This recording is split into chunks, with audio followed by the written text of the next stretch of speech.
Um, dois, três.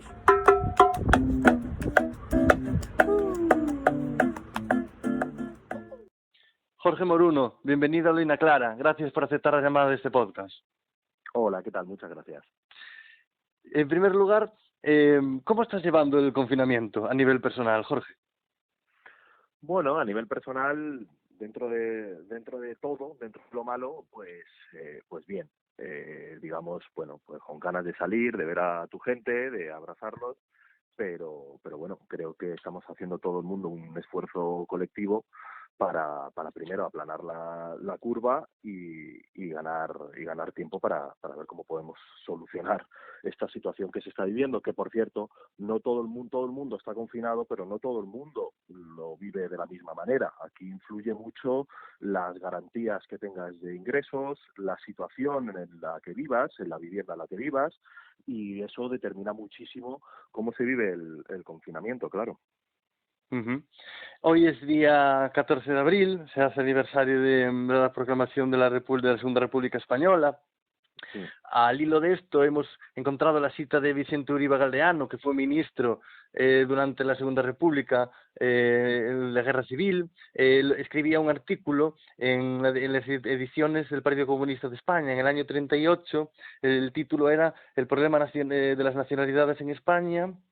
Y hablaba sobre la defensa de la independencia de la República Española.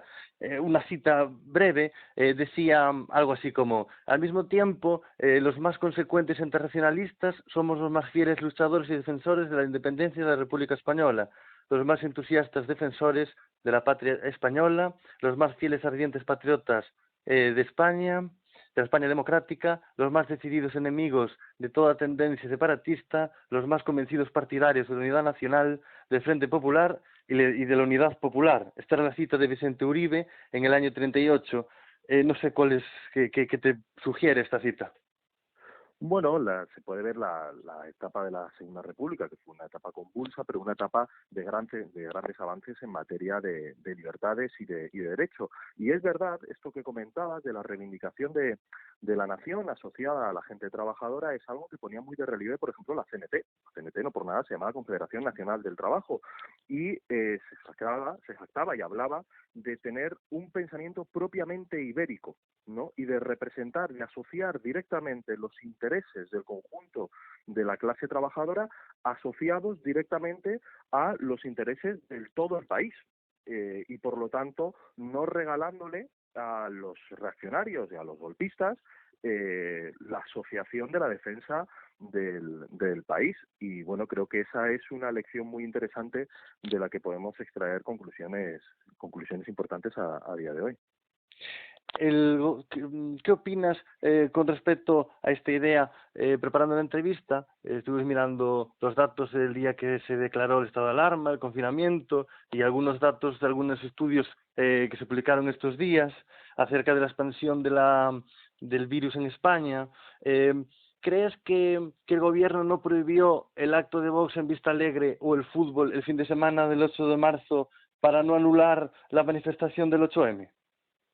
No creo que fuera tanto por eso. Creo que a toro pasado todos somos siempre mucho más listos y es mucho más fácil verlo con claridad una vez que han pasado las cosas. Creo que es verdad que, bueno, se tendrían que haber tomado antes las medidas, pero como digo, eso es más fácil verlo ahora, pero no creo que tenga nada que ver con la manifestación exactamente del 8 de marzo, porque ese mismo día esos mismos días hubo partidos de fútbol, hubo mítines, hubo multitud de encuentros que se celebraron. Yo creo que lo que nos ha pasado en gran medida es que esto lo veíamos por la televisión y lo veíamos como una especie de luz a lo lejos que pensábamos que no iba a llegar. Entonces lo veíamos como una cosa que ves en la televisión en países muy alejados y de repente estaba ya dentro cuando todavía ni siquiera éramos conscientes. Creo que la parte, digamos, de las distintas críticas políticas que se pueden hacer es luego a raíz después las medidas que se han ido tomando o dejando de tomar y luego ya en el plano económico y social. Pero vamos, muchos de los que hoy en día levantan la voz diciendo uy, es que no hicieron nada, absolutamente nada. Por ejemplo, el Partido Popular mandó una delegación a la manifestación del 8 de marzo. Lo que quieren y lo que pretenden algunos es asociar feminismo a coronavirus y por lo tanto, tejer un hilo de una crítica política para atacar al feminismo. Pero eso, digamos, eso no tiene absolutamente nada que ver con la situación que estamos viviendo. La señora Díaz Ayuso, el mismo 6 de marzo, estaba inaugurando, el 6 o el 5 de marzo, 5 o 6 de marzo, estaba inaugurando una universidad ultraliberal que se celebraba en Madrid. Entonces, bueno, y Vox estaba celebrando un mitin. Sí, sí. Sí, Así claro. que La pregunta... no creo, esas vinculaciones que tratan de asociar el 8 de marzo como el inicio de algo son directamente espurias, y lo que buscan es, bueno, pues lanzar una crítica al feminismo que no tiene nada que ver, claro. Faltó previsión en el gobierno de la Nación, presidido por Pedro Sánchez, y en el gobierno de Díaz Ayuso, la Comunidad de Madrid. Bueno, la señora Díaz Ayuso ya están las declaraciones donde ella está hablando de que esto era una gripe que no tenía ningún problema y que no debían saltar las alarmas y que no pasaba absolutamente nada. Yo creo que sería mucho mejor, con respecto a las previsiones pasadas, que hoy, como digo, es mucho más fácil verlo. Creo que todo el mundo debería, digamos, ser más humilde en ese sentido y entender que, bueno, que todo el mundo en ese sentido se equivocó, que nadie lo vio venir y nadie le dio la dimensión que se esperaba que iba a tener. No sé, yo he estado en tertulias de intereconomía donde todo el mundo coincidía en que, bueno, al principio esto no era tan grave y que se decía que esto era una gripe, porque es que también muchos expertos decían que era una gripe, ¿no? El Lorenzo Milà, el corresponsal en Italia, cuando informaba al principio, él transmitía lo que le decían en Italia, que parecía, decían que era poco más que una gripe. Así que, digamos, habría que entender y asumir que, bueno, que nadie lo vio venir y que los estados del conjunto de Europa no estaban preparados para afrontar una situación como esta. Lo importante ahora es, bueno, ¿y ahora qué? Y a partir de ahora, ¿qué medidas se van a tomar? ¿Qué impacto socioeconómico va a tener todo esto? ¿Cómo se va a salir de esto? Eso es, yo creo, donde hay que poner el foco, más que en buscar en el pasado culpables de algo que nadie vio venir. ¿Cómo ves los pactos de la Moncloa, los nuevos pactos de la Moncloa que propone el presidente Sánchez? Bueno, yo creo que el gobierno, digamos, debería estar centrándose en cómo reconstruir el país y cómo de lo destruido se construye mejor y construimos un país mejor. Y eso creo que no tiene nada que ver ahora con generar una foto de partidos, de acuerdos solo simplemente entre partidos y entre élites. Creo que el momento que requiere es otra cosa, y no debe gastar tanto tiempo en tratar de seducir a una derecha que está echada al monte, cuando lo que tienen que hacer es implementar medidas económicas y sociales que hagan real aquello que proclaman, es decir, que hagan real que nadie realmente se quede atrás, que es una tarea pendiente y una asignatura pendiente que todavía no se ha resuelto con las medidas que se han ido tomando hasta ahora, cuando hay algunas que están bien, otras son insuficientes y otras todavía no existen. En una conferencia hace 2 años hablabas de la importancia de los símbolos para la política. ¿Crees que Pedro Sánchez busca una foto de la que hablas como un símbolo de unidad nacional y de hacerse ver como el líder en estos tiempos tan fastidiados que nos ha tocado vivir? Sí, supongo que él, obviamente, desde la posición en la que está, que es la del presidente del gobierno, intentará posicionarse como el primus inter pares, ¿no? Como el primero entre los distintos iguales, aquel que es capaz de generar un consenso entre partes distintas de la sociedad y, por lo tanto, aquel que es capaz de tejer entre las distintas diferencias. Pero bueno, más allá de esa pretensión, ahora el momento, yo creo, que es garantizar que absolutamente nadie se quede atrás. Ayer salió una noticia en la que se comentaba que había niños que habían estado 2 días seguidos sin comer. Es que solo con que haya un solo niño que no tenga para comer ya es motivo suficiente para cambiarlo todo. Y cambiarlo todo no significa simplemente paliar o mitigar los efectos negativos, sino es poner las medidas y poner las instituciones a trabajar para que nada de esto pueda llegar a suceder. Y eso significa tomar y llevar a cabo medidas de cambios estructurales. Y eso obviamente significa tocar los intereses de los que hasta ahora venían siendo privilegiados y de los que hasta ahora salieron reforzados de la anterior crisis de 2008. Y eso es lo que por ahora todavía el gobierno de España no está tomando pasos en esa dirección. Y es que no queda otra alternativa que tocar los intereses de los más privilegiados, porque si no vamos a ir a una sociedad que ya estaba rota, que ya estaba desgarrada por la desigualdad social. Recordemos que antes del coronavirus en España había 12,6 millones de personas en tasa AROPE, en riesgo de exclusión y riesgo de pobreza. No sabemos hasta dónde se va a elevar la cifra. Lo que sí que sabemos es que España estaba ya en una situación de extrema fragilidad económica antes de la crisis, esto no es que lo diga yo, esto lo decía la propia Comisión Europea, donde se crecía económicamente, pero que ese crecimiento no llegaba al conjunto de la población y que éramos ya el país con mayor desigualdad de rentas de toda Europa, al mismo tiempo que éramos y que somos el país que menos ayuda a las rentas más bajas. Esto es un cóctel explosivo que necesita de un cambio estructural en las políticas públicas y, por lo tanto, en la política fiscal. ¿Cuáles son las propuestas de Más Madrid en la ciudad de Madrid, en la comunidad, y de Más País para el conjunto del país? Bueno, en el conjunto de España lo hemos venido diciendo. Primero, un ingreso básico de emergencia. Lo primero y lo fundamental, como que decía, para que le llegase a todo el mundo y que no hubiese ningún niño que no tenga para comer, como iba sucediendo, es ingresar renta directa al bolsillo de la ciudadanía.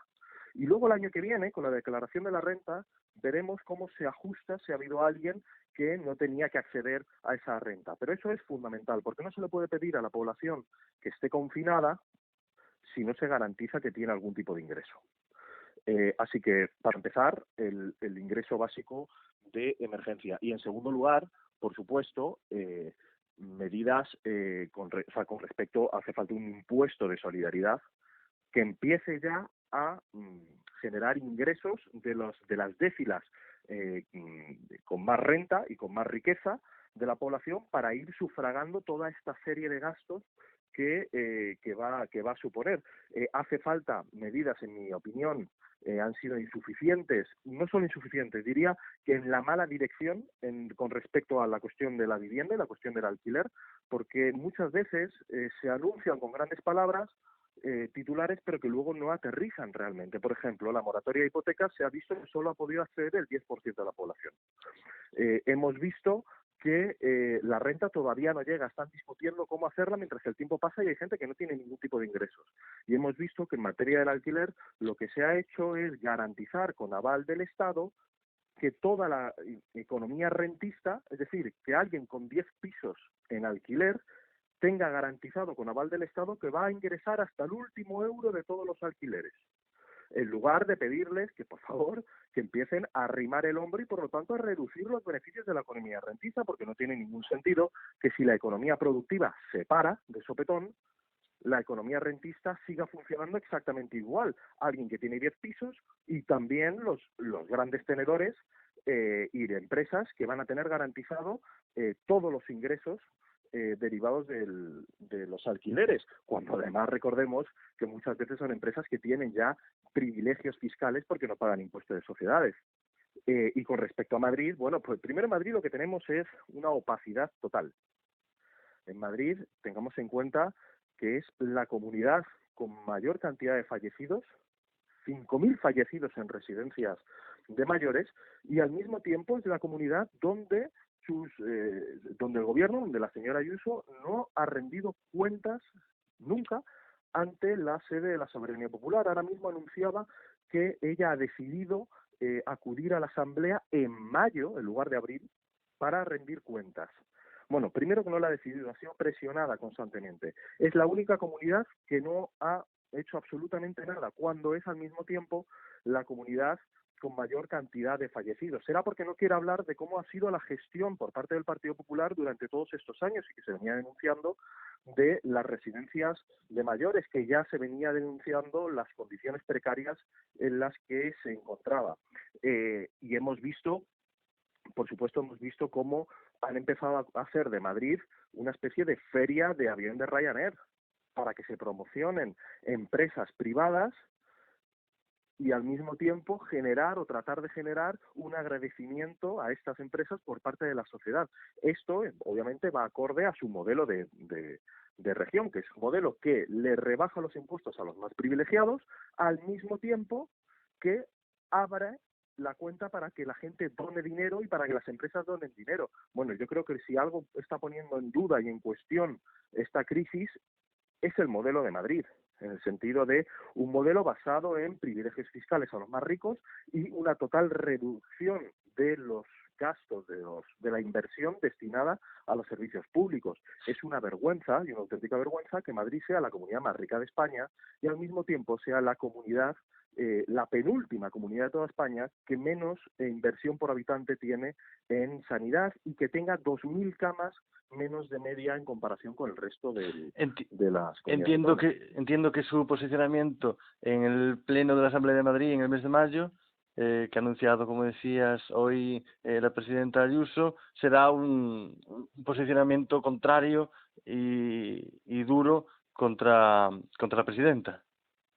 Bueno, claro, es que para empezar hay una cosa de base. La señora Ayuso no le tiene mucho gusto a la democracia.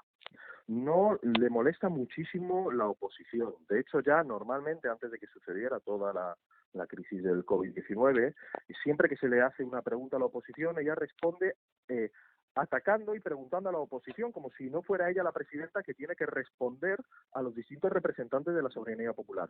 A raíz de la crisis del COVID-19, directamente ha decidido ella y su gobierno emanciparse de sus obligaciones. La última rueda de prensa que se dio desde el gobierno de la Comunidad de Madrid fue, si mal no recuerdo, en marzo todavía, cuando el resto de comunidades autónomas, incluidas las que están gobernadas por el Partido Popular, sí que han dado ruedas de prensa y sí que han respondido a la oposición. Mientras que el señor Casado en el Congreso de los Diputados está criticando al gobierno central, su gobierno de la Comunidad de Madrid es quien menos está respondiendo a la oposición y quien menos está rindiendo cuentas. Lo que pasa es que ellos tienen un concepto, y es normal porque ellos están muy asociados al gobierno dictatorial de Víctor Orbán en Hungría, al cual apoyan. Ellos entienden que el Parlamento es una cosa que no va con ellos y que por lo tanto su función es ir a los medios de comunicación, muchas veces afines, a soltar su propaganda, pero que ellos no tienen que responder a los representantes. Claro que cuando vaya a la Asamblea se le va a preguntar por qué ha pasado con las 5.000 muertes que ha habido en las residencias de mayores, porque no nos han dicho nada. De hecho, han intentado ocultar los datos hasta que no han podido más. Yo definiría que la actitud que ha tenido y la política que ha tenido la Comunidad de Madrid ha sido básicamente mentir, ocultar y tics autoritarios. Lo mismo con con el material sanitario, que anunciaban que llegaba muchísimo material y luego no sabemos exactamente cuánto del dinero gastado en material sanitario ha llegado realmente, porque la señora Ayuso muchas veces prefiere manipular. De hecho, en lugar de estar en la conferencia de presidentes, que es lo que le toca como presidenta de la comunidad, se dedica constantemente a hacer propaganda y prefería quedarse a hacerse fotos con un avión en lugar de estar donde tiene ya que estar. Más País y Más Madrid no ha apoyado el levantamiento parcial del confinamiento para los trabajadores no esenciales. ¿Cuál es su posicionamiento a este respecto? Bueno, a este respecto es si hemos visto que el confinamiento ha servido para reducir la cantidad de contagios, lo que no tiene mucho sentido es que a la gente se le prohíba salir con sus hijos que llevan confinados durante mucho tiempo en casa y que esto tiene efectos nocivos sobre ellos. Se les prohíba salir media hora, una hora a dar una vuelta a un parque con los niños de la mano, pero que sí es posible juntarte en la Renfe, juntarte en el metro para ir a trabajar, ¿no? Ahí sí que parece ser que es posible. Esto tiene un peligro.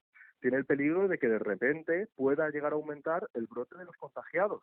¿Por qué? Porque la COE y la patronal ha presionado para que se vuelva al trabajo cuanto antes. El problema es si ese cuanto antes pone en peligro la salud de la población. Había un tuit que lo resumía muy bien, que venía a decir: el capitalismo es aquel sistema donde el viernes no puedes ir a despedir a tu abuela al entierro por culpa de la pandemia, pero el lunes sí que tienes que ir a la Renfe a ir a trabajar, ¿no? Ahí sí que ya el problema del contagio parece que importa menos cuando se trata de maximizar los beneficios económicos. Todos somos conscientes de lo que supone esta parálisis de la economía, ¿no? De hecho, no hay precedentes anteriores. Decía el historiador Alan Tutz, decía hace poco que no encontraba en los 2 últimos siglos y medio nada parecido. Es decir, que nunca antes como ahora se había parado tanto todo durante tanto tiempo. Eso es cierto. El problema es cómo medir el momento justo para ir levantando el confinamiento sin poner en peligro la sanidad. Lo dijimos en su día. En su día nosotros desde Más País le decíamos al gobierno que declarase el confinamiento total, solo manteniendo las actividades esenciales. Al principio lo negaban, luego lo hicieron y tuvo un buen resultado. La cuestión es cómo medir el momento para que el brote no vuelva a resurgir.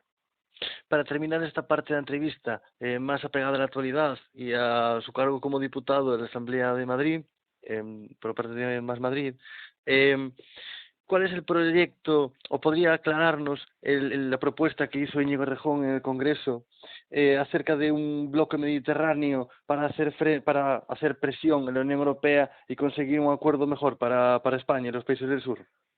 Sí, bueno, decía antes que había como 2 patas. Una reforma fiscal para que dentro de España los que salieron privilegiados de la crisis de 2008 arrimen el hombro, y la otra pata fundamental es la pata europea.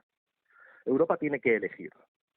Si quiere seguir sobreviviendo, tiene que entender, pero ojo, no por solidaridad entendido como haciéndole un favor a la pobre gente del sur. Es que los eurobonos, la mutualización de los riesgos, es decir, avanzar en la Federación Europea, avanzar en unos Estados Unidos de Europa, es algo que también le conviene en el medio plazo, le conviene también a países cuyas economías son exportadoras como Alemania, porque no nos olvidemos que quienes más beneficiados han salido de la arquitectura del euro han sido las economías basadas en las exportaciones como Alemania y como Holanda, que por cierto han incumplido innumerables veces muchas de las reglas del euro, como puede ser el superávit, impidiendo que otros países también pudieran alcanzar niveles de superávit. Dicho esto, es decir, dicho que avanzar hacia una Europa más federada es algo que le conviene al conjunto de los europeos y no es un favor al sur, si insisten en su negativa, en su cierre corporativo, en su visión cortoplacista, entonces hay que tomar la iniciativa y hay que empezar a tomar la iniciativa para decir, bueno, si ustedes no quieren, nosotros nos vamos a empezar a organizar y nos vamos a empezar a mutualizar entre los países que sí queremos seguir estando en Europa y que sí queremos solidarizarnos entre nosotros. Esto es algo que ya puso encima de la mesa el propio Financial Times, que viene a decir, bueno, si Holanda no quiere, pues hay otros países que pueden empezar a dar pasos para mutualizar su deuda y pasarle la pelota al Banco Central Europeo, que difícilmente se puede negar. En mi opinión, la lectura que hay que hacer de esto no es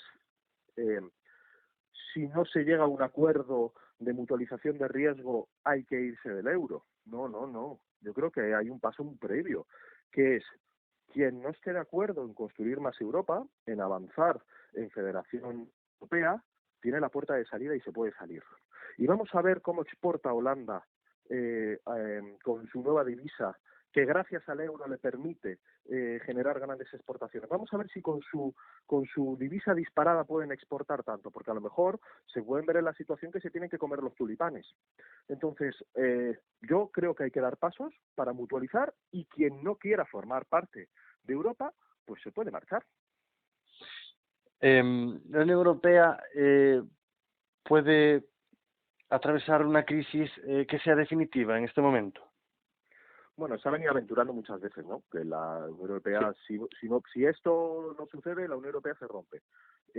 Claro, puede llegar un momento que sea verdad, o también puede pasar, como sucedió en otros ejemplos históricos de imperios, en la que formalmente puede seguir existiendo, pero que los centros de poder estén en otro lado.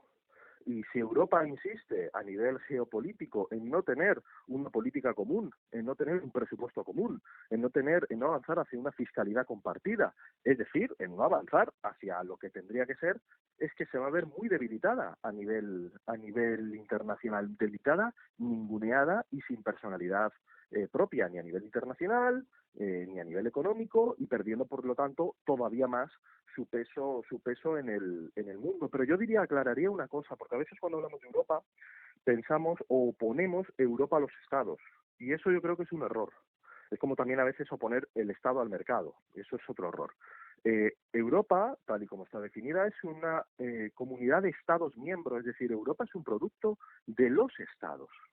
Y por lo tanto, no se puede separar lo estatal de lo europeo. Por eso yo creo que hay que avanzar hacia una federación europea y no tampoco caer en el cliché de que el Estado-nación por sí mismo va a ser mejor. O un repliegue hacia tiempos pretéritos. Lo que sí que es cierto es que dos cosas. La camisa de fuerza presupuestaria ha saltado por los aires y eso es una buena noticia. Todas las normas de la deuda, del déficit, de la inflación, tal y como está estructurado, tienen que ser agua pasada, no solo temporalmente suspendidas.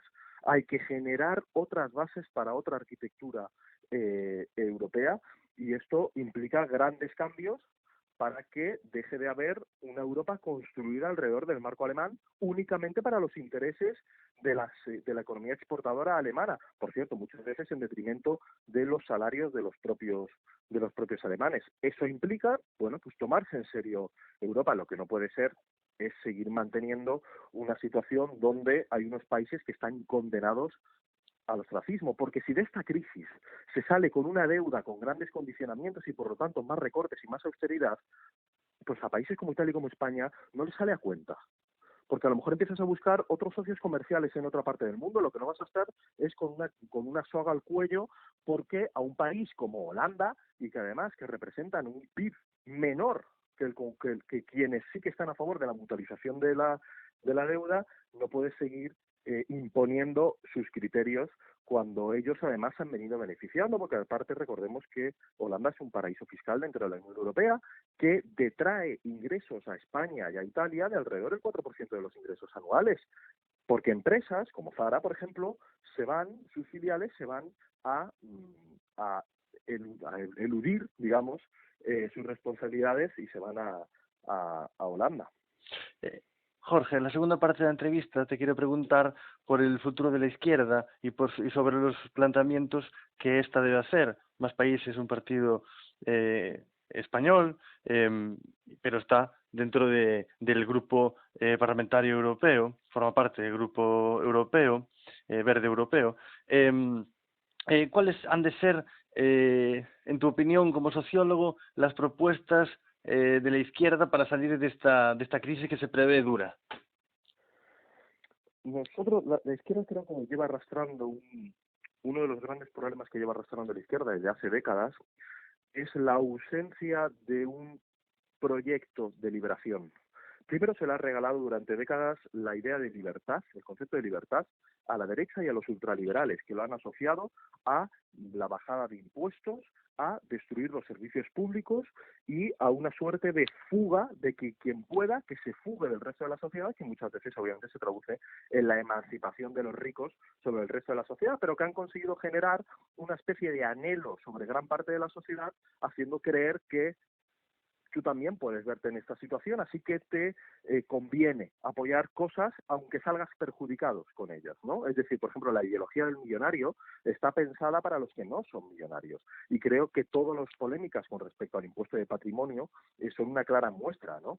Cómo se genera una polémica y un apoyo en torno a algo, en torno a quitar un impuesto que beneficia a muchos de quienes de los que lo están de los que quieren quitarlo, ¿no? Porque en realidad solo afecta a una minoría, pero han sido capaces de proyectar su idea particular sobre el conjunto de la sociedad. Y yo creo que eso tiene mucho que ver por lo que decía, se le ha regalado la idea de libertad a la derecha y a los liberales. De hecho, ha habido gente incluso que le ha asociado libertad a liberal, y eso es un error. No hay proyecto de transformación social que no sea a su vez un proyecto de liberación.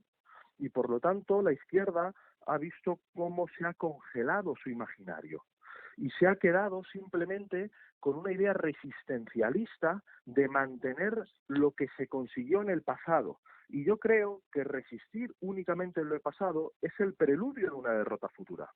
Hace falta construir un anhelo y una aspiración de un mundo mejor. Lo que hoy suena en términos muy cínicos suele sonar como algo demasiado romántico, demasiado idealista, pero es que sin ese factor es imposible generar un sentido y un significado de un proyecto de cómo podría ser la vida de otra manera. Porque si solo defendemos cosas pasadas, no encarnas nada futuro. Decía Wendy Brown, una filósofa, decía Wendy Brown que los liberales han conseguido hacer pasar sus medidas políticas de sus medidas económicas como un proyecto político, y mientras que la izquierda se ha quedado únicamente en una discusión en términos de distribución, pero que no encarna, como digo, un proyecto político. Creo que hay alguna serie de temas en los que la izquierda puede encontrar elementos sobre los que construir un proyecto. Obviamente eso es el feminismo, eso es el ecologismo y, en mi opinión, eso ya es una opinión personal, en mi opinión, un proyecto de un nuevo concepto de ciudadanía. ¿Y por qué digo un nuevo concepto de ciudadanía? ¿En qué consistiría ese concepto? Claro, actualmente la ciudadanía se viene pensando todavía en categorías del siglo XX, es decir, en categorías del molde de la sociedad salarial. Eres ciudadano porque accedes a un trabajo y, vinculado al trabajo, accedes a una serie de derechos. Claro, eso está pensado para un molde de una sociedad donde el trabajo garantizaba unas condiciones mínimas de vida, una seguridad y, por lo tanto, una proyección en el medio y largo plazo de cómo construir tu vida. Una suerte de estabilidad, unos equilibrios que fueron inéditos en la historia, de estabilidad. ¿Cuál es el problema? El problema es que actualmente el trabajo ya no garantiza una vida digna.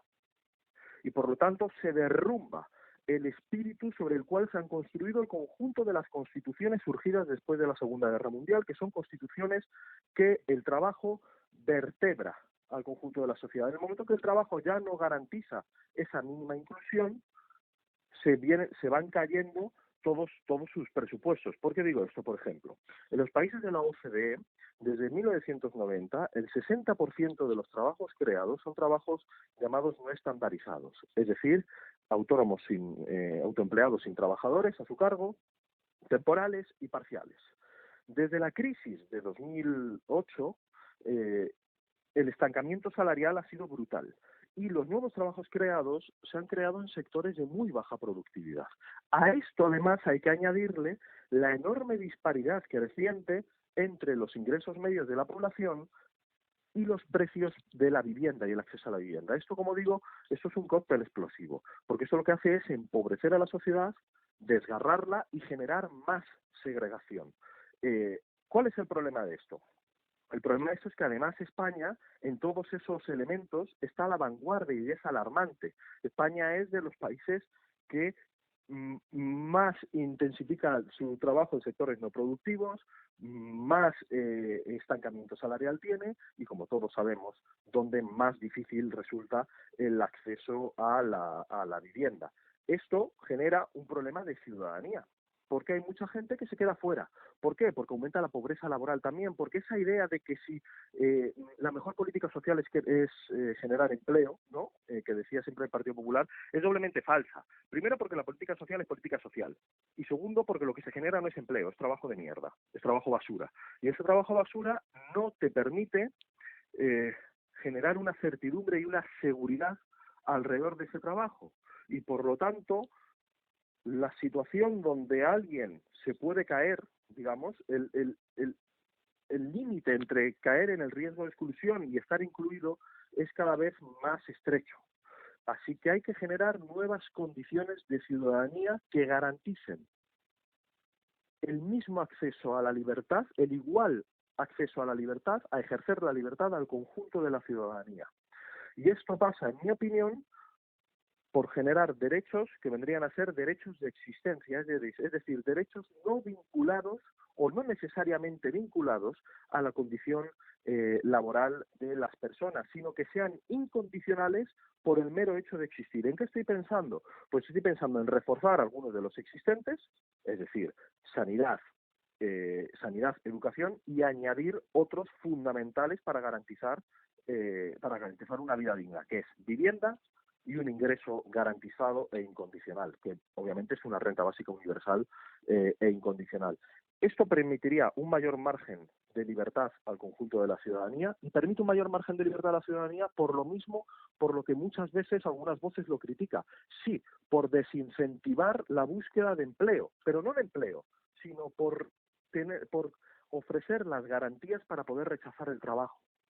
Porque solo así, ahí donde hoy tienes que decir que sí a un trabajo de 700 euros, te puedes permitir la situación de poder decir que no.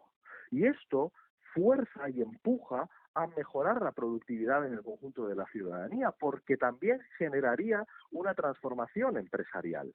Porque al estar acostumbrados a insistir en sectores de baja productividad y bajos salarios, cuando se puede rechazar el trabajo porque existe un suelo mínimo de condiciones de vida, eso empuja al propio capital a tener que buscar nuevos sectores que sean capaces de ofrecer algo que seduzca a la fuerza de trabajo, porque ya no estás obligado a tener que coger cualquier trabajo, porque es mejor tener un trabajo que ninguno, ¿no? Como siempre se dice. Eso es una sociedad empobrecida. Lo que tenemos que hacer es una sociedad que garantice derechos para que se puedan generar las condiciones económicas para orientar a sectores más productivos. Y con esto termino. Todo lo contrario a lo que decía Cristóbal Montoro. Cristóbal Montoro decía una cosa que era, yo no estoy de acuerdo con equiparar a España a la media de ingresos fiscales de Europa. Decía, no estoy de acuerdo porque la ventaja competitiva de nuestras industrias es precisamente la contraria, es decir, la devaluación salarial, las malas condiciones de trabajo y, por lo tanto, la precariedad. Hay que alterar estructuralmente esa lógica, ¿no? Hay que modificarla. Este concepto de ciudadanía al que hacías referencia, que hacías mención, también se puede estar escribido también en tus dos libros, No tengo tiempo, Geografía de la precariedad, y Fábrica Emprendedor, Trabajo y Política en Empresa Mundo. En esos dos libros hablas del concepto de tiempo, que entiendo que está relacionado con este concepto de la ciudadanía del que hablas, y la pregunta a la que quería hacer es, este concepto de tiempo, de concepto nuevo de ciudadanía ligado a la idea de libertad, a la que hacías mención, ¿es compatible con que la izquierda recupere ideas como la reindustrialización, la planificación o la nacionalización de las industrias a nivel estatal? Sí, claro, sí, no es incompatible. De hecho, creo que es necesariamente compatible. Es decir, que España, el empuje para que España reoriente y recupere no la industria pasada, sino que avance en una nueva industria, estoy pensando en la industria verde, en renovables, en rehabilitación de edificios, por lo tanto, en trabajos que generan más riqueza y que a la vez son más productivos, y al ser más productivos liberan más tiempo, porque las sociedades que mejor viven son las que menos cantidad de horas trabajan. Siempre se dice que los del sur son más vagos, pero quienes más trabajan, más horas trabajan de toda Europa, son los griegos. Y nosotros trabajamos bastantes más horas al año que los alemanes. ¿Por qué? Porque las economías más productivas, más orientadas a sectores que generan más riqueza, son economías que liberan más tiempo y, por lo tanto, que permiten a la sociedad poder disfrutar de un mayor tiempo garantizado. Obviamente España tendría que empezar a orientarse, para empezar, con la cuestión sanitaria, en la investigación, en todos los elementos de biosanitarios y en toda la cuestión ecológica, y ser puntero en estos sectores y ser capaces de producir algo, porque si una lección que tenemos de toda esta crisis es que no se puede delegar en situaciones de crisis cuestiones, que elementos fundamentales y de primera necesidad seamos dependientes de la especulación en el mercado internacional a ver si lo consigues, porque claro, si no somos capaces ni de producir gel, ni de producir mascarillas, ni de producir nada y lo tenemos que comprar todo del exterior, eso nos debilita como país y como economía. Respecto a lo que decías de lo de no tengo tiempo, la relación entre tiempo y ciudadanía, entre tiempo y régimen político, es algo que ya está en Aristóteles. Aristóteles entendía que los regímenes políticos se definían por la relación mantenida entre tiempo y renta. Es decir, que un régimen democrático es aquellos que permitían a los pobres hacer política porque recibían una paga y por lo tanto tenían un tiempo garantizado que les permitía hacer política. ¿Por qué? Porque su vida ya no estaba del todo subordinada a las necesidades de un tercero. Eso, en mi opinión, es lo que subyace, lo que hay detrás de todos los avances democráticos en la historia, que es liberar el tiempo de vida, el tiempo de la necesidad de tener que trabajar para otro, porque antes se trabajaban 16 horas, porque se trabajaban en condiciones miserables, y la apertura de un tiempo propio, parafraseando a Virginia Woolf, es lo que permite el avance del conjunto de las democracias. Es decir, lo que se ha avanzado en sociedad ha sido gracias a una amplitud de ese tiempo de vida sobre el tiempo de trabajo y por lo tanto el tiempo totalmente dependiente a generar ingresos, que es de lo que se aprovechan gran parte de las economías colaborativas, donde España, por cierto, también está a la cabeza. Es decir, esa idea de tener que trabajar de muchas cosas diferentes para al menos generar algún ingreso que te permita vivir, ¿no? Y eso significa que todo tu tiempo de vida se convierte en tiempo disponible para generar cualquier ingreso, porque si no, no llegas, porque además el conjunto de los gastos para poder vivir aumentan. Y eso, pues obviamente, como digo, empobrece a la sociedad. Decías en en un debate que tuviste hace pocos días con Rayo, que hoy el capital de Marx tiene más sentido que nunca. ¿Podrías explicar Sí. esta frase? Bueno, Marx, cuando escribe El Capital, no está escribiendo un libro histórico de las condiciones del capitalismo en el siglo XIX. En el propio prólogo de la primera edición, él viene a decir que él lo que intenta buscar es cuáles son las leyes que rigen el movimiento de la economía política, es decir, de la riqueza moderna. Si hoy podemos seguir llamando capitalismo, si hoy la palabra capitalismo, aunque todo haya cambiado, se sigue usando para hablar de la Inglaterra del siglo XIX o de la Unión Europea del siglo XXI, es porque existen una serie de elementos que permanecen iguales, al margen de que todo haya cambiado. Esos elementos que definen a la riqueza moderna es que es una riqueza basada en un cúmulo enorme de mercancías y que tiene la finalidad de multiplicar el dinero, no de satisfacer necesidades, aunque por el camino tenga que satisfacerlas muchas veces, pero que la finalidad del capitalismo es multiplicar el dinero sin medida y sin término. Y obviamente el desarrollo de las propias relaciones sociales capitalistas y el desarrollo y la expansión del mercado mundial está hoy, digamos, mucho más clarificado que cuando él escribía el propio Capital. Lo que pasa que él, en la discusión que teníamos, cuando yo le decía que hace falta derechos de existencia, él primero me decía, bueno, pero eso que te van a pagar por no hacer nada, cuando en realidad eso solo lo puedes decir si primero obvias y omites la desigualdad de poder de naturaleza que implica el capitalismo, donde todos somos, en teoría, jurídicamente iguales y todos somos libres y llegamos a contratos entre iguales. Claro, eso omite que esa es una libertad, entre comillas, donde una parte de la parte contratante no tiene otra posibilidad más que vender su fuerza de trabajo para generar un ingreso y para poder comer. Es decir, que es una libertad donde uno está forzado por la necesidad. Y ese estar forzado por la necesidad te obliga a tener que aceptar condiciones en las que, de otro modo, si fueras libre, no las aceptarías, ¿no? Ellos dicen que un rider es libre porque puede decidir si bajo la lluvia coger la bici o no, si le sale a cuenta generar un ingreso o no, pero para mí la pregunta es al revés. La pregunta es, si fuera libre, ¿cogería ese trabajo? Si tuviera unos ingresos garantizados, una vivienda garantizada, ¿cogerían condiciones de miseria y estarían repartiendo por un dinero miserable? Posiblemente no. ¿Por qué? Porque tendría la posibilidad de rechazar ese trabajo precario. Y otra cosa que venía a decir es, no, lo que tú estás hablando es que lo que están haciendo el trabajador, ¿no? La relación capital y trabajo, lo que hacen es cooperar. Ya, claro, sí. Cooperar sobre la base de la, como digo, de la desigualdad de poder. Lo único que yo estaba diciendo es vamos a equilibrar esa balanza a la hora de negociar esa cooperación, ¿no? Porque si no, lo que pasa es, por ejemplo, que la mitad de las horas extra no se pagan. O lo que pasa es que cuando alguien en una entrevista de trabajo pregunta por su salario y ya no le cogen. ¿Eso es cooperar? No, para mí eso creo que es necesidad forzada, porque uno supuestamente puede ser libre de no coger un trabajo determinado, pero en la sociedad de trabajadores, es decir, en el capitalismo, uno no es libre de no trabajar, salvo que seas un rentista. Así que cuando el conjunto de las condiciones son precarias, uno no es libre de tener que coger un trabajo precario porque no es libre de no comer. Así que lo que hay que hacer es, como decía al principio, elevar las condiciones de vida para que al menos, el conjunto de la población pueda tener un mayor margen de libertad a la hora de decidir si coge un trabajo o no lo coge. Y que sea el capital quien tenga, usando la expresión contemporánea que se usa tanto, quien tenga que salir de su zona de confort y que tenga que ofrecer mejores condiciones a las capacidades de una población que está por encima de un mercado laboral insuficiente. Y es así como se aumenta el margen de la libertad. Ujú.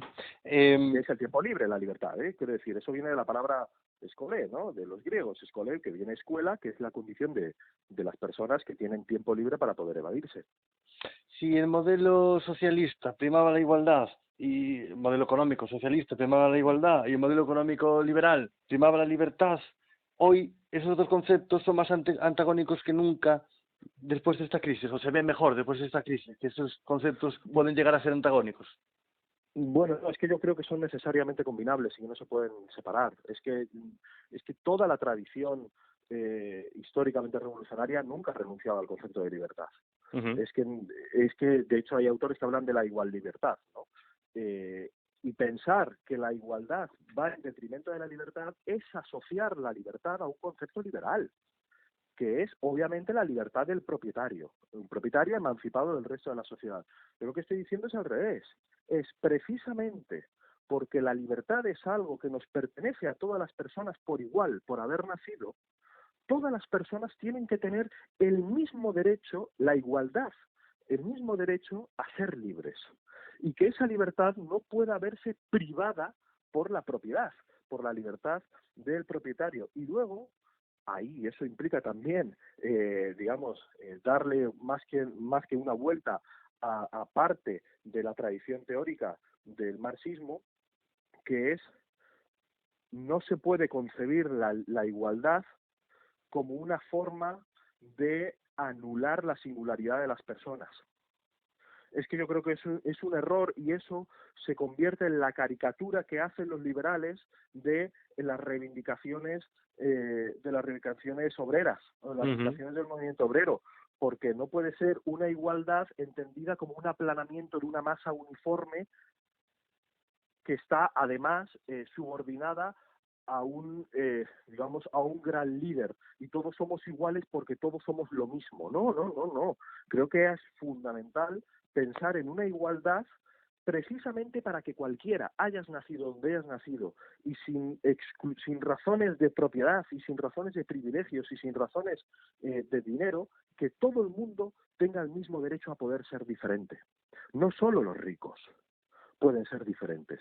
Hay que reivindicar la igualdad precisamente para que todo el mundo, para que toda la gente de abajo tenga el derecho a poder desarrollar su propia espiritualidad, para poder desarrollar su propia persona, que esto es algo además que también está en Marx. No se trata de que haya alguien elevado por encima de la sociedad y que diga sois todos iguales bajo mí. Claro, obviamente que yo estoy por encima, que normalmente eso se ha llamado partido, luego se ha llamado comité central, y eso es una idea de igualdad que creo que se corresponde con una cierta caricatura que hacen ellos. Creo que es un error separar igualdad y libertad y por lo tanto regalarle la idea de libertad a los liberales.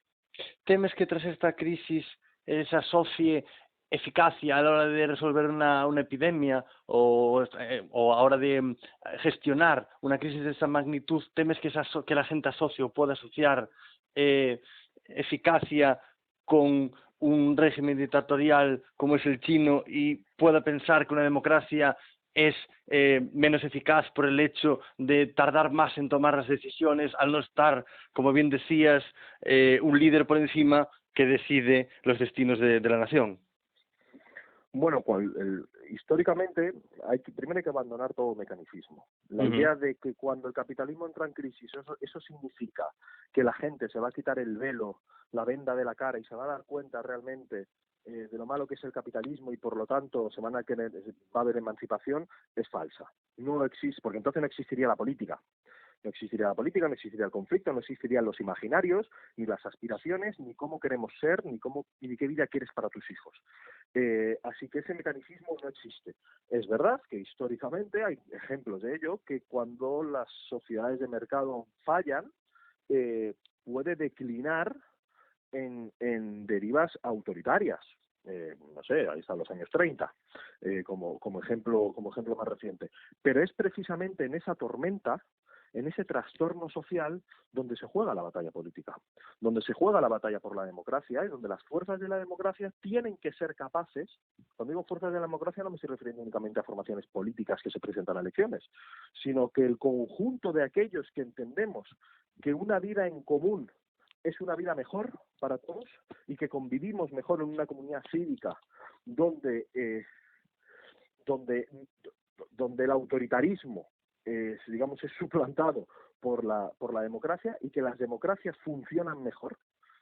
Tenemos que ser capaces de ofrecer un anhelo y una sociedad más deseable en los giros autoritarios y los giros que ven en la disciplina y el palo las soluciones a los problemas actuales. Ahora bien, ese campo está abierto, y cuando está abierto quiere decir que puede declinar en una cosa o en otra, y ahí nadie tiene una receta ni nadie tiene digamos un prospecto para saber qué va a suceder al final de todo esto. Si de esta crisis vamos a salir con más ganas de igualdad y de libertad, o vamos a salir con más miedo, con más desconfianza y por lo tanto más resentidos. En esas tonalidades emotivas es donde se juega el futuro de la democracia. En un artículo en el año 2014 en el Diario Público, en tu blog La Revuelta de las Neuronas, titulado ¿Dónde está la fuerza del trabajo?, hablabas de la mercancía fuerza-trabajo, de vender el tiempo por salario, y decías que el trabajo estaba obsoleto, que ya no servía. Esa es una pregunta. Y la segunda pregunta, que creo que puede estar relacionada con el concepto de libertad y los modelos liberal y el modelo socialdemócrata. ¿Qué opinión te merece el modelo del emprendedor por parte del liberalismo o del nuevo liberalismo? Bueno, responde primero toda la inoculación discursiva de persigue tus sueños, es la hora de que emprendas, de que aproveches las oportunidades. Eso responde a una transformación previa de los sistemas de trabajo. Es decir, responde al momento en el que se han acabado los equilibrios de la sociedad del siglo XX y, por lo tanto, en esa fragmentación del trabajo, en esa introducción de la precariedad, lo que se ha hecho es transformarlo y construirlo como una suerte de oportunidad, como diciendo, mira, tú ya no vas a tener ninguna seguridad asociada al trabajo, así que olvídate de eso. Lo que tienes ahora es una oportunidad para construir tu propia vida y por lo tanto eres responsable de tus éxitos y por lo tanto de tus fracasos, que es una forma de trasladar el riesgo al conjunto de las personas, diciendo, ya no esperes nada de la sociedad, ahora estás tú solo ante el mundo y tú eres el demiurgo, tú eres el constructor de tu propia vida a tal nivel que si te sale mal, en una sociedad donde a muchos les va a salir mal, tú ya no tienes derecho a exigirle a nadie nada, porque aquí estamos solos. Y por lo tanto tú de repente te conviertes en una especie de agente libre, supuestamente libre para decidir dónde quieres trabajar, en qué, y por lo tanto el empresario es libre de despedirte y tú eres libre de irte de esa empresa cuando quieras. Una sociedad sin trabas, sin burocracia. Lo que hay ahí en realidad es una articulación de un deseo revolucionario que fracasó, del deseo revolucionario de los tiempos salvajes de los años 60 y los años 70, que en su fracaso y en su derrota, el neoliberalismo se ha construido sobre ciertas aspiraciones que se presentaban en los años 60 y 70, frente a una sociedad burocrática, frente a una sociedad administrada, frente a una sociedad paternalista que tutelaba constantemente cada movimiento de las personas. El problema es asociar una determinada articulación de esos sentimientos, de esas emociones y de esas pasiones, asociar esa articulación neoliberal como una forma intrínsecamente neoliberal. No se puede uno, por ejemplo, a veces cuando se critica a todo el emprendedor, a veces estamos criticando también, como digo, las pasiones que está articulando. No tiene nada de malo que la gente se motive o que la gente quiera desarrollar su personalidad o realizarse, si eso en sí mismo no es malo. Entiendes el coaching, por lo tanto. Claro, lo malo es el contexto y la orientación que eso tiene, ¿no? Pero es como lo de la competencia. Uno no puede pensar, cuando a veces se hablaba siempre, el hombre nuevo del socialismo, ¿no? La competencia es mala. Bueno, vamos a ver. La competencia es una pasión intrínseca, constitutiva del ser humano, como es la cooperación, como es cualquier otra, como es el odio, como es el amor, es decir, no hay seres humanos que no tengan una dimensión competitiva en su vida, emulación lo podemos llamar, y eso no es necesariamente malo. Los griegos la desplazaban al deporte y la quitaban de la economía. Lo que pasa es que esa dimensión competitiva en nuestra sociedad está centrada en la economía y, por lo tanto, en la gestión de los recursos. Pero, por ejemplo, una batalla de gallos de rap, por decirlo así, lo primero, tiene una dimensión competitiva que es generadora de comunidad, ojo. Así que tenemos que pensar qué sentido darle a cuestiones que hoy de repente se rechazan de facto. Pero claro, no hay proyecto de sociedad que no incorpore todas esas dimensiones. ¿Qué sentido va a tener la competencia? ¿Que la vas a desterrar, va a desaparecer? Eso yo creo que es un poco iluso y un poco irreal. Y ahí está la batalla en cómo yo le doy la vuelta. Ustedes quieren una sociedad de emprendedores, ¿no? Ustedes dicen que hay que perseguir los sueños y que la gente tiene que desarrollar su personalidad. Muy bien. ¿Saben ustedes cómo mejor se persiguen los sueños? Con una sociedad que te garantice unos mínimos de vida para que no te caigas al precipicio. Ah, ¿y sabe lo que te responden? No, pero es que si tú le das eso a la gente, unos derechos de existencia, la gente no va a hacer nada. ¿Por qué? Porque piensan que la única motivación que existe para moverte, para hacer algo, para cooperar, para sacar proyectos adelante, es la motivación estrictamente económica. ¿Pero en qué quedamos? ¿No era que era perseguir los sueños? ¿O es que dicen, claro, como dicen que la única motivación es la económica, están adoptando una posición antropológica conservadora, cuando no es cierto? Grande parte de los inventos, de los descubrimientos que ha habido en la historia, no han estado motivados por una búsqueda de beneficio económico. Desde la tabla periódica hasta la teoría de la relatividad. Es decir, yo creo que es al revés. Se puede aprovechar mejor el potencial humano, el talento humano, en una sociedad que garantiza un mínimo de tiempo libre al conjunto de las personas para que puedan destinar ese tiempo precisamente a desarrollar esa inteligencia colectiva que tiene como resultado grandes mejoras para el conjunto de la sociedad. O dicho de otra manera, una sociedad con más tiempo es una sociedad más inteligente. Y una sociedad que está sometida a la precariedad, que está sometida al miedo y al estrés, es una sociedad que no puede desarrollar sus capacidades y su potencial. Por eso creo que avanzar hacia una sociedad de derechos de la existencia es avanzar a un modelo civilizatorio que responde a una especie de renacimiento intelectual. Precisamente el Renacimiento lo que fue liberar el saber de los claustros y, por lo tanto, difundir el saber entre mucha más gente que no tenía acceso hasta ese momento, ¿no? Es un poco con lo que decía Thomas Jefferson. Las ideas son como el aire que respiramos, es como la luz que nos alumbra. Que yo la disfrute no quita que tú la puedas disfrutar también. Así que una sociedad que permita que más gente pueda desarrollar sus ideas es una sociedad que coopera mejor y una sociedad que, en mi opinión, avanza mejor, es más libre, más inteligente y, por lo tanto, más desarrollada. Jorge, el concepto de felicidad, el símbolo de felicidad, ¿crees que puede ser fundamental en la pugna entre izquierda y derecha cuando esta crisis, que parece que vendrá, no se asole? Bueno, el concepto de felicidad es otro de los conceptos que muchas veces se ha abandonado y se ha ridiculizado asociándolo a algo ñoño y algo cursi. Pero si uno mira los discursos de Robespierre, en la Revolución Francesa, por ejemplo, lo que buscaban era la libertad y la felicidad. Es decir, y aquí vuelvo a lo mismo, que todo el mundo tenga la posibilidad de buscar la felicidad como quiera. Lo que pasa es que esto nos suena directamente a una sesión de ética empresarial asociada, al vendedor de humo de coaching. Pero no lo despreciaría, porque eso no quiere decir que se garantice una forma estricta de ser feliz. Es que quizás eso no existe, pero sí que al menos tenga la posibilidad todo el mundo de poder buscarla, tal y como le parezca, dentro de unos márgenes de la sociedad. Tu felicidad no puede ser acuchillar a tu vecino, por supuesto, claro. En ese sentido, las sociedades siempre tienen una serie de normas, porque la cultura es la civilización, quiere decir, tú no puedes entender que, como para mí ser feliz es, no sé, salir por ahí y acuchillar a alguien. No, mire usted, no, vivimos en sociedad y hay unos márgenes. La cuestión es quién decide esos márgenes, cómo se deciden y cómo se crean esas normas, si son autónomas o son heterónomas. La última pregunta que hacemos en este podcast a nuestros invitados tiene que ver con cómo imaginan el futuro. Puedes llevarlo donde tú quieras, a un ámbito español, a un ámbito más universal, a la queda elección del entrevistado, sí. En este caso tú, Jorge.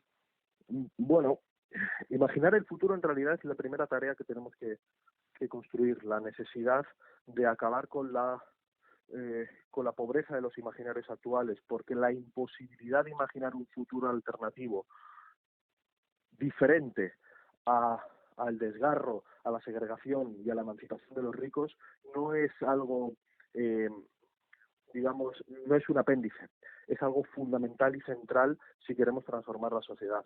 Porque para poder, como decía, había un filósofo que se llamaba Baruch Spinoza que decía: los seres humanos, las personas, no deseamos aquello que nos parece bien. Nos parece bien aquello que deseamos. Así que si no generamos objetos de deseo, de qué es una vida deseable, no nos parecerá bien. Primero va el deseo y luego lo que nos parece bien.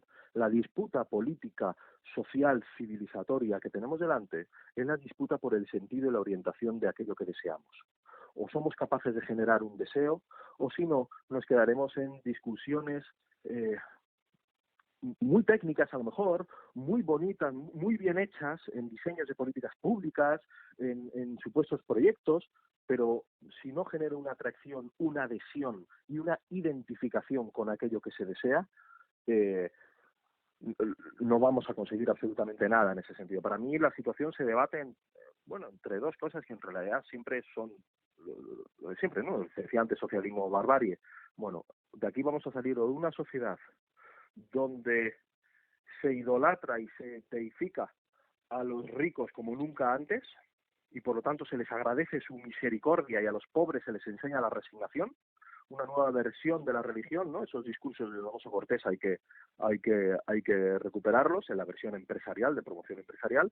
Una sociedad que idolatra a aquellos que no pagan impuestos y a aquellos que impiden que puedas tener una sanidad de calidad, o una sociedad que avanza hacia un nuevo concepto de ciudadanía, hacia nuevos criterios de ciudadanía que ponen la vida en el centro, la defensa de la vida en el centro. Ese es otro concepto que no hay que dejárselo a la derecha con el tema del aborto. La defensa de la vida es algo fundamental, que ponga la defensa de la vida en el centro por encima de cualquier criterio. Y la defensa de la vida en el centro es garantizar el mismo y el igual acceso a la libertad a todas las personas. Y eso pasa por avanzar hacia un criterio que vaya más allá del bien y del mal, yo diría Nietzsche, más allá del trabajo y el capital, y poner en el centro del valor de la vida no aquello que necesariamente genera beneficio, sino el hecho de vivir con dignidad cualquiera por haber nacido. Entre esos dos polos creo que es donde se va a mover la situación. Jorge Moruno, muchas gracias por estar con nosotros en Línea Clara. Vale, gracias a ti. 1, 2, 3.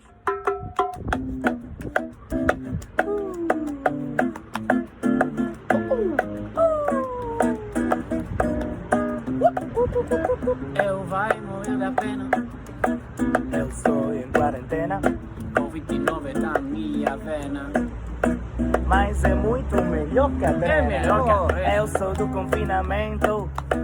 Mas eu não quero do lamento, não. Eu vai viver um momento. E vai falar contento. Coronavírus, coronavírus, coronavírus, coronavírus, coronavírus, coronavírus. Eu quero ser toureiro. Poner minha mano no güero. E quando você vai, Eu vengo dali. que vai passar, que mistério haverá? Pode ser na minha noite. A galera que está gente Tá no Valentine supera. Corona, corona, corona, corona, corona. O coronavírus vai passar. Eu quero falar. Eu não quero ver você chorar. Confinamento, está tudo bem. Corona, corona. Para los altos, Para los bajos, para los gordos, para los flacos, para los pijos, y para los hippies, para los de para izquierda, la derecha, para los Ortegas, y para los Smithes. para todos. Coronavirus. It's in the It's in the game. game.